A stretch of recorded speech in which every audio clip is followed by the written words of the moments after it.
दोस्तों बर्गर तो आपने बहुत खाए होंगे, लेकिन अगर उसी बर्गर का मज़ा जब डबल हो जाए तो उसकी बात ही कुछ और है। स्वागत है दोस्तों आपका मिस्टर भटूरा चैनल पे।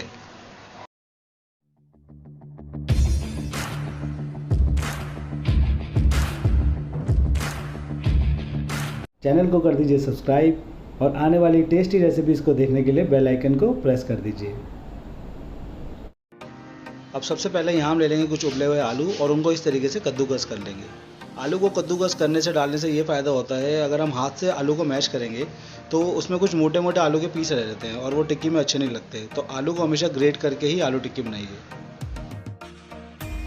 आलू हमारे अच्छे से कद्दूकस हो चुके हैं। यहाँ हम ऐड करेंगे अदरक लहसुन का पेस्ट लगभग 1 बड़ा चम्मच।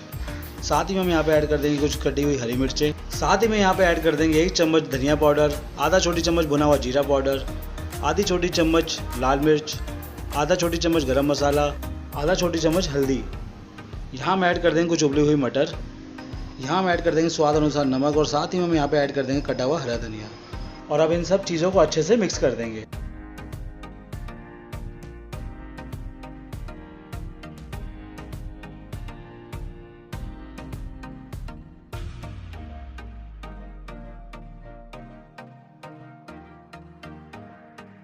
सारी चीज़ों को अच्छे से मिक्स करने के बाद बाइंडिंग और क्रिस्पीनेस के लिए हम यहाँ ऐड करेंगे ब्रेड क्रम्स और फिर अच्छे से सब चीज़ों को मिला लेंगे।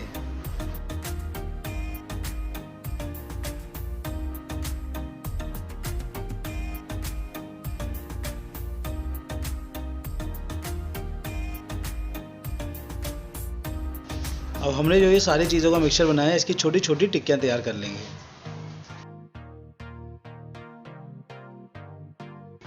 टिक्कियों को थोड़ा पतला पतला बनाइएगा, क्योंकि ज़्यादा मोटी टिक्की भी अच्छी नहीं लगती बर्गर के अंदर।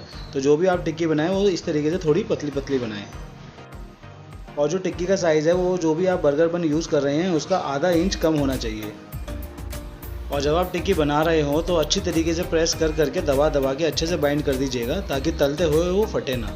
वैसे तो हमने ब्रेड क्रम्स डाले हैं, तो ब्रेड क्रम्स डालने के बाद टिक्की के फटने के कम ही चांसेस होते हैं।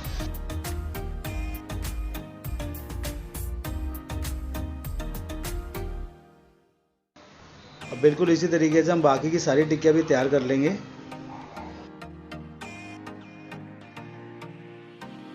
सारी टिक्कियाँ हमारी तैयार हो चुकी है। अब हम बर्गर सॉस बना लेते हैं। बर्गर सॉस बनाने के लिए मैंने यहाँ पे लिए कुछ म्यूनीस, और म्यूनीस हम यहाँ पे ऐड करेंगे टोमेटो केचप। अब दोनों चीज़ों को अच्छे से मिक्स कर लेंगे। और लीजिए हमारी बर्गर सॉस बन के भी रेडी है।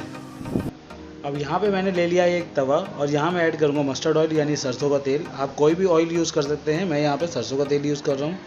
और जब तेल अच्छे से गर्म हो जाए तो इस तरीके से आराम से टिक्की को तेल में हम फ्राई करेंगे। और जब टिक्की एक तरफ से फ्राई हो जाए तो इस तरीके से टिक्की को तेल से बाहर निकाल के दूसरी तरफ पलट के इस तरीके से फ्राई कर लीजिएगा।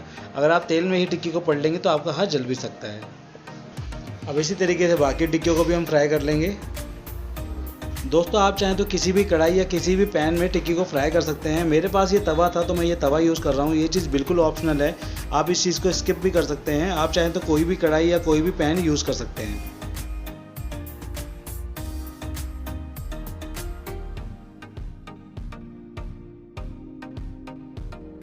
अब यहाँ हम ले लेंगे कुछ बर्गर बन और उनको इस तरीके से बीच में से कट कर लेंगे।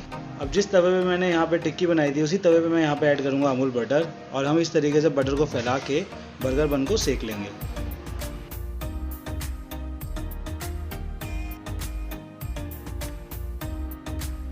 दोस्तों वैसे तो जो हमने टिक्की बनाई है वो बहुत ही ज़्यादा क्रिस्पी बनी है, लेकिन अगर आपको और ज़्यादा क्रिस्पीनेस चाहिए तो आप ये बर्गर बन को और अच्छे से तवे पे सेक सकते हैं। इससे इनकी क्रिस्पीनेस और ज़्यादा बढ़ जाएगी। लेकिन दोस्तों आप ना इनको लो फ्लेम पे ही सेकना। अगर आप मीडियम या हाई फ्लेम पे इनको सेकेंगे तो आपके बर्गर बन जल भी सकते हैं।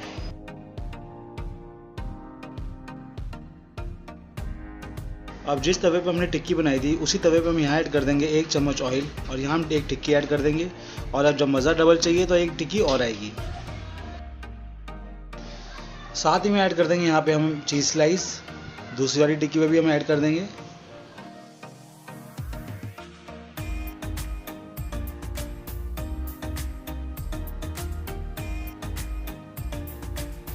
अब जो हमने बर्गर सॉस बनाई थी ना दोस्तों, उसको इस तरीके से हम बर्गर बन पे अच्छी तरीके से लगा देंगे। साथ ही में यहाँ पे हम ऐड कर देंगे सलाद के पत्ते जिसको हम लेट्स कहते हैं। साथ ही में हम टिक्की भी ऐड कर देंगे, एक आ जाएगा टमाटर का स्लाइस, साथ ही में आ जाएगा प्याज का स्लाइस और टॉप पे भी हम ऐड कर देंगे लेट्स यानी सलाद का पत्ता। और दूसरे बर्गर में पे भी हम इस तरीके से बर्गर सॉस लगा लेंगे और ये लीजिए हमारा बर्गर बनके तैयार है। तो दोस्तों हमारा double patty double cheese burger बनके बिल्कुल तैयार है। आपको अगर ये रेसिपी अच्छी लगी हो तो वीडियो को कर दीजिए लाइक, वीडियो को शेयर कर दीजिए और चैनल को सब्सक्राइब कर दीजिए। और जब आपका बर्गर बन जाए तो कमेंट्स में बताइएगा कैसा बना।